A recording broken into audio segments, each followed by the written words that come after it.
ಶ್ರೀರಾಮುಲು ಅವರೇ, ಈಗ ನಿಮ್ಮ ಆಪ್ತರು ಜನಾರ್ದನ್ ರೆಡ್ಡಿ ಅವರು ಈಗ ಬಿಜೆಪಿಗೆ ಸೇರ್ಪಡೆಗೊಳ್ತಿದ್ದಾರೆ, ಏನು ಹೇಳ್ತೀರಿ? ಮೊದಲನೇ ಪ್ರತಿಕ್ರಿಯೆ.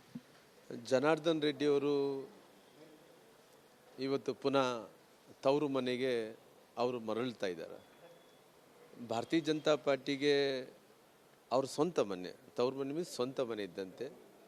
ಇವತ್ತು ಬೇರೆ ಬೇರೆ ಕಾರಣಗಳಿಂದ ಅವರು ಪಕ್ಷದಿಂದ ಹೊರಗಡೆ ಹೋಗಿ ಪಕ್ಷ ಕಟ್ಟಿದಂಥ ಟೈಮಲ್ಲಿ ಅವರು ಒಂದು ಸಾಬೀತು ಮಾಡಿಕೊಂಡಿದ್ದಾರೆ, ನಾನು ಜನನಾಯಕ ಅಂತೇಳಿ ಸಾಬೀತನ್ನು ಕೂಡ ಮಾಡಿಕೊಂಡಿದ್ದಾರೆ.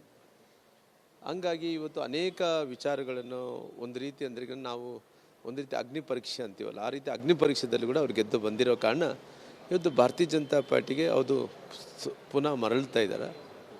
ಹಂಗಾಗಿ ಬಲ ಸೇರಿದರೆ ಬಾಹುಬಲಿ ಅಂತಾರೋ ಆ ರೀತಿ ಬಲವನ್ನು ತಂದುಕೊಡೋಂಥ ಕೆಲಸ ಭಾರತೀಯ ಜನತಾ ಪಾರ್ಟಿಗೆ ಜನಾರ್ದನ್ ರೆಡ್ಡಿ ಅವರು ಮಾಡ್ತಾರೆ. ಅವರು ಸೇರೋದರಿಂದ ಈ ಭಾಗದಲ್ಲಿ, ಕಲ್ಯಾಣ ಕರ್ನಾಟಕ ಭಾಗದಲ್ಲಿ ಅನೇಕ ಲೋಕಸಭಾ ಕ್ಷೇತ್ರಗಳಿಗೆ ಅನುಕೂಲ ಆಗುತ್ತೆ. ಅವರೆಲ್ಲರೂ ಕೂಡ ಗೆಲ್ಲಲಿಕ್ಕೆ ಸಲುವಾಗಿ ಮೋದಿಜಿಯವರ ಆಶೀರ್ವಾದದಿಂದ ಸನ್ಮಾನ್ಯ ವಿಜೇಂದ್ರ ಅವರು ಮತ್ತು ಯಡಿಯೂರಪ್ಪ ಅವರು ಮತ್ತು ಜನಾರ್ದನ್ ರೆಡ್ಡಿ ಅವರು ಸೇರಿದಿಂದ ಒಂದು ದೊಡ್ಡ ಶಕ್ತಿಯಾಗಿ ಇವತ್ತು ಗೆಲ್ಲಲಿಕ್ಕೆ ಸಾಧ್ಯ ಆಗುತ್ತೆ. ಈಗ ನಿಮ್ಮ ಒಂದು ಅಭ್ಯರ್ಥಿ ಅಂತೇಳಿ ನೀವು ನಿಮ್ಮ ಹೆಸರು ಘೋಷಣೆ ಆಗಿದೆ, ನಿಮಗೆ ಎಷ್ಟು ಬಲ ಬಂದಂತಾಗಿದೆ? ಈಗ ಜನಾರ್ದನ್ ರೆಡ್ಡಿ ಅವರು ಪಕ್ಷದೊಂದಿಗೆ ವಿಲೀನ ಮಾಡ್ಕೊಳ್ತಾರೆ. ಪಾರ್ಟಿಗೆ ಜನಾರ್ದನ್ ರೆಡ್ಡಿ ಅವರು ಬರೋದ್ರಿಂದ ಮುಂಚೆಯಿಂದ ಸಂಘಟನೆ ಮಾಡ್ಕೊತ ಭಾರತೀಯ ಜನತಾ ಪಾರ್ಟಿ ಮಾಡ್ಕೊತ ಬಂದಿದೆ.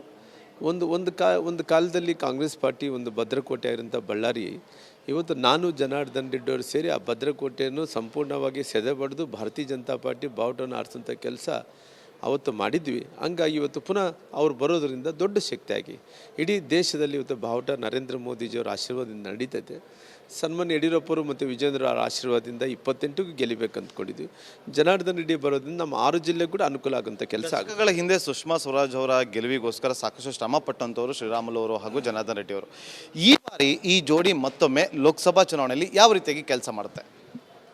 ಖಂಡಿತವಾಗಿ ಭಾರತೀಯ ಜನತಾ ಪಾರ್ಟಿಗೆ ಜನಾರ್ದನ್ ರೆಡ್ಡಿ ಅವರು ಬಂದಂಥ ದೊಡ್ಡ ಮೋಡಿ ಆಗಂತ ಕೆಲಸ ಆಗುತ್ತೆ. ಇದಾಗಿತ್ತು ಶ್ರೀರಾಮುಲು ಅವರ ಮಾತು. ಕ್ಯಾಮರಾ ಪರ್ಸನ್ ಹರ್ಷ ಜೊತೆ ನಾಗೇಂದ್ರ ಬಾಬು, ರಿಪಬ್ಲಿಕ್ ಕನ್ನಡ, ಬೆಂಗಳೂರು.